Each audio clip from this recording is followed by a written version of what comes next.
Neha and पूजा दोनों एक ही company में जॉब करती हैं। इन दोनों की सैलरी भी सेम है। एक तरफ है नेहा जो पे चेक टू पे चेक वाली लाइफस्टाइल जीती है। वो हर महीने अपनी सैलरी नेसेसिटीज और लग्जरीज में खर्च कर देती है एंड हार्डली कुछ सेव करती है। और दूसरी तरफ है पूजा जो अपनी सैलरी से पहले कुछ पैसे सेव करती है, कुछ पैसे इन्वेस्ट करती है और फिर नेसेसिटीज और लग्जरीज पे खर्च करती है। तो अब सवाल ये है कि यहाँ कौन रिच है और कौन पुअर। भले ही नेहा के पास महंगा फोन और गाड़ी है बट उसकी मेंटालिटी पुअर है। रिच मेंटालिटी वाले लोग अपने पैसे को क्रिएटिवली यूज करते हैं जिससे उनके लिए मल्टीपल सोर्सेज ऑफ इनकम बने, दैट इज पैसिव इनकम, यानी मोर मनी, जिससे आगे जाकर उन्हें ज्यादा मेहनत ना करनी पड़े और वो मजे से अपने बिजनेस या इन्वेस्टमेंट से पैसे कमाएं। दिस वे आप सिर्फ अपने प्रेजेंट में ही नहीं बल्कि अपने फ्यूचर में भी इन्वेस्ट कर रहे हो। इमेजिन दिस सिनेरियो, अगर आपके पास सेविंग्स एंड पैसिव इनकम के सोर्सेज होंगे तो आप फ्यूचर में किसी भी तरह की बिजनेस या इन्वेस्टमेंट अपॉर्चुनिटी के लिए प्रिपेयर्ड रहेंगे। अगर आपको स्टार्टअप शुरू करना हो या आगे पढ़ना हो या फिर ट्रैवल करना हो तो उसके लिए भी आप फाइनेंशियली प्रिपेयर्ड होंगे। प्लस फ्यूचर में अगर कोई मेडिकल इमरजेंसीज आ जाए या किसी कारण आपकी जॉब चली जाए तो आप उन अनफॉर्चुनेट इवेंट्स के लिए भी फाइनेंशियली साउंड होंगे। बट अगर आपके पास ये ना हो तो इससे आपको ग्रोथ का चांस नहीं मिलेगा एंड आपको अपने करियर एंड ड्रीम्स के साथ कॉम्प्रोमाइज करना पड़ेगा। Therefore, रिच मेंटालिटी वाले लोग पहले सेव करते हैं और फिर स्पेंड करते हैं। आज का ये वीडियो इसी टॉपिक पर बेस्ड है, रिच वर्सेस पुअर मेंटालिटी। अमीर होना सिर्फ पैसों की बात नहीं है, मेंटालिटी की बात है। आप फ्यूचर में अमीर बनेंगे या नहीं वो आपके लाइफस्टाइल चॉइसेस और डिसीजंस पे डिपेंडेंट है, जो आपकी मेंटालिटी से इन्फ्लुएंस होती है। अगर आप अपनी मेंटालिटी को थोड़ा सा चेंज करें तो आप भी जितना चाहे उतना अमीर बन सकते हैं। फ्रेंड्स, आगे बढ़ने से पहले consider subscribing and press the bell icon for regular updates. Number 2, borrow wisely to create more assets. Poor mentality वाले लोग लोन्स पर कार, टीवी, फोन्स और महंगे गैजेट्स खरीदते हैं जो कि असल में लायबिलिटीज है। यहाँ लायबिलिटीज का मतलब है ऐसी चीजें जिनसे सिर्फ पैसे जाते हैं, क्योंकि इन चीजों के लिए उन्हें EMIs, interest and maintenance charges पे करने पड़ते हैं। तो ये उधार यानी डेट, बैड डेट हुआ। दूसरी तरफ रिच मेंटालिटी वाले लोग लोन्स पर ऐसी चीजें लेते हैं जिनसे वो पैसे अर्न करें, जैसे एक प्रॉपर्टी जिनसे उन्हें रेंट मिलता हो या स्टॉक्स जिन पर वो डिविडेंड अर्न कर रहे हो। ये यहाँ असल में एसेट्स है। लायबिलिटीज खरीदकर आप अपने खर्चे बढ़ाते हो बट एसेट्स से आपकी इनकम बढ़ती है। सो इस तरह का डेट गुड डेट हुआ, क्योंकि इससे आपका बिजनेस ग्रो करता है एंड आपको रिटर्न्स भी मिलते हैं। सो अगर आप डेट लेते भी हैं देन उससे ज्यादा से ज्यादा एसेट्स क्रिएट करने की कोशिश करें।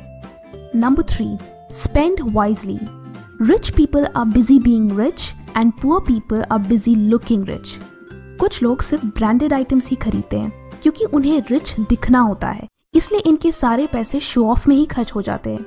दूसरी तरफ कुछ लोग ऐसे भी होते हैं जिन्हें ब्रांड से मतलब नहीं होता, वो क्वालिटी और कंफर्ट को ज्यादा इंपॉर्टेंस देते हैं।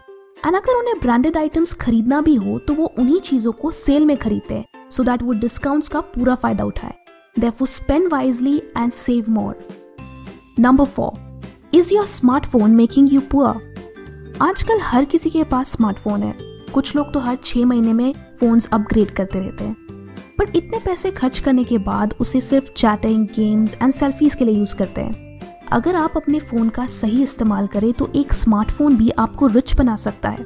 There are so many options, जैसे यूट्यूब पर वीडियोस अपलोड करना, Instagram, blog post, photography, product reviews etcetera etcetera. So why not try these options. इस तरह की चीजें भी आपके लिए बहुत कम उम्र में multiple sources of income generate कर सकती हैं। इसलिए रिच बनने के लिए रिच मेंटालिटी की जरूरत है। कमेंट करके बताएं कि आप अपने फोन को किस तरह की प्रोडक्टिव चीजों के लिए यूज करते हैं। Number 5, rich always value time over money. Poor mentality वाले लोग टाइम की वैल्यू को नहीं समझते। वो movies, TV series, sports and unnecessary political debates देखने में अपना कीमती समय खर्च कर देते हैं, जबकि रिच मेंटालिटी वाले लोग अपना मेजॉरिटी टाइम उन एक्टिविटीज में इन्वेस्ट करते हैं जो उनके ड्रीम्स एंड गोल्स के साथ अलाइंड हो। आप अपने फ्री टाइम को एंटरटेनमेंट के साथ साथ कई सारी प्रोडक्टिव चीजों के लिए भी यूटिलाइज कर सकते हैं। There's a lot which we can do in our free time, which brings us to our next point. Invest in yourself. Leonardo DiCaprio का कहना है, Every next level of your life will demand a different you. इसका मतलब है कि life का हर एक level, हर एक नया चैप्टर आपसे एक डिफरेंट तरह की एफर्ट डिमांड करता है। सक्सेसफुल होने के लिए हमें अपने आप को कंसिस्टेंटली इम्प्रूव करते रहना होगा। अगर आप अपनी लाइफस्टाइल में पॉजिटिव चेंजेस लाएं तो इससे आप अपने गोल्स को जल्दी अचीव कर पाएंगे एंड डेफिनेटली इससे आपकी इनकम भी इन्फ्लुएंस होगी। इसलिए read books and newspapers to widen your knowledge, watch inspiring YouTube videos like TED talks, join some classes, start a new hobby and learn new skills. Keep upgrading yourself. इस तरह की effort से आप नई चीजें सीख पाएंगे एंड आपके अंदर इनोवेटिव थिंकिंग कैपेबिलिटीज आएंगी जो आपकी पर्सनल एंड प्रोफेशनल लाइफ को इम्प्रूव करेंगी। क्योंकि जॉब्स में इनकम सिर्फ इन्फ्लेशन के साथ बढ़ती है, प्रोग्रेस के साथ नहीं। सो अपने आप को कंसिस्टेंटली इम्प्रूव करना जरूरी है सो दैट हम हमेशा अपने जॉब्स पर डिपेंडेंट ना रहें। And finally, drop the unhealthy lifestyle for a rich life. Thomas C Corley के रिसर्च के हिसाब से 76% रिच रोज दिन में 30 मिनट्स एक्सरसाइज करते हैं। अकॉर्डिंग टू अ सर्वे, 40 साल के एज के बाद मेडिकल बिल्स हमारे स्पेंडिंग्स का मेजर पोर्शन कवर करती हैं। हेल्थ इज वेरी इंपॉर्टेंट क्योंकि बैड हेल्थ आपकी एफिशिएंसी एंड परफॉर्मेंस को अफेक्ट करती है। बचपन से ही अनहेल्दी लाइफस्टाइल होने के कारण आप इवेंचुअली हॉस्पिटल के चक्कर लगाते दिखोगे। सो इवन इफ आपके पास अच्छी खासी सेविंग्स है, हॉस्पिटल बिल्स एंड ट्रीटमेंट्स आपके सारे फाइनेंशियल रिसोर्सेज को ड्रेन कर सकते हैं and you may die poor. देखो, जब आप 30 प्लस हो जाएं, मेक श्योर कि आप रेगुलर मेडिकल चेकअप्स करवाएं क्योंकि मेजॉरिटी हेल्थ इश्यूज 30s के बाद ही होती हैं एंड इट्स बेटर कि किसी भी तरह की मेडिकल प्रॉब्लम अर्ली स्टेज में ही डायग्नोस हो जाए सो दैट उस वक्त उसका इलाज सस्ता एंड लेस कॉम्प्लिकेटेड हो, बिकॉज लेटर स्टेजेस में it can cost you a Fortune.